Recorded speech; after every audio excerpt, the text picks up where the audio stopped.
যেন মনে হচ্ছে যে যোদ্ধারদের সময় চলে এসেছে, যেখানে ভয়ঙ্করভাবে 50% 60% ট্যাক্স আগে নেওয়ার সময় হতো, সেরকম একটা পরিস্থিতি। কিন্তু কয়েকটা জিনিস এই মুহূর্তে আমি দুটো ম্যাপ দেখাবো।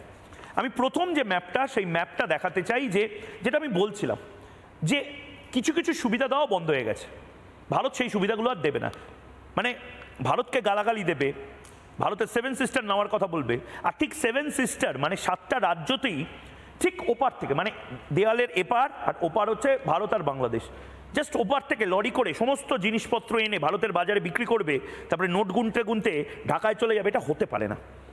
তোমাকে যদি 7 সিস্টার ল্যান্ডলক, এই ডায়লগগুলো যদি মারো, ল্যান্ডলক জায়গা দিয়ে নিজের চা খানো। আমি ফুল ফ্রেমে সেই ম্যাপটা দেখানোর জন্য বলবো, যেখানে প্রথম যে ম্যাপটা, যে ম্যাপে নির্দিষ্টভাবে কোন জায়গা থেকে ঘুরে আসতে হবে। এবং ভয়ঙ্কর বিষয় হলো, কেউ যদি মুম্বাই, গুজরাট, মধ্যপ্রদেশ, উত্তরপ্রদেশে বাংলাদেশের জিনিসপত্র সাপ্লাই করতে চান, আগে কলকাতা থেকে ফ্লাইটে করে, প্লেনে করে সেগুলো সাপ্লাই করা যেত, হয়তো কলকাতা থেকে দিল্লি বিমানবন্দরে, কলকাতা থেকে রাজস্থান বিমানবন্দরে।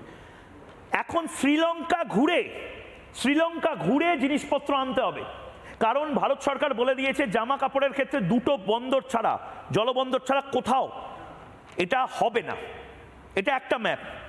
এই ম্যাপটা আমি দেখানোর পাশাপাশি আরেকটা ম্যাপ দেখাচ্ছি, যেখানে বারবার, সত্যিই তো 7 সিস্টার নিয়ে যদি এই কথাগুলো বলা হয়, কাহাতক আর আমরা রিল্যাক্স করে বলতে পারি, ও দূর কিচ্ছু হবে না, কিচ্ছু হবে না, অনেক কিছু হতে পারে। পেহেলগাঁও হামলায় আমরা ঘুম উড়ে গেছে, শুধু নয়, পেহেলগাঁও হামলাতে আমরা দেখেছি যে আমাদের আশেপাশের যারা প্রতিবেশী আছে তারা সুবিধার নয় খুব একটা, পাকিস্তান সুবিধার নয়। আবারও বলছি,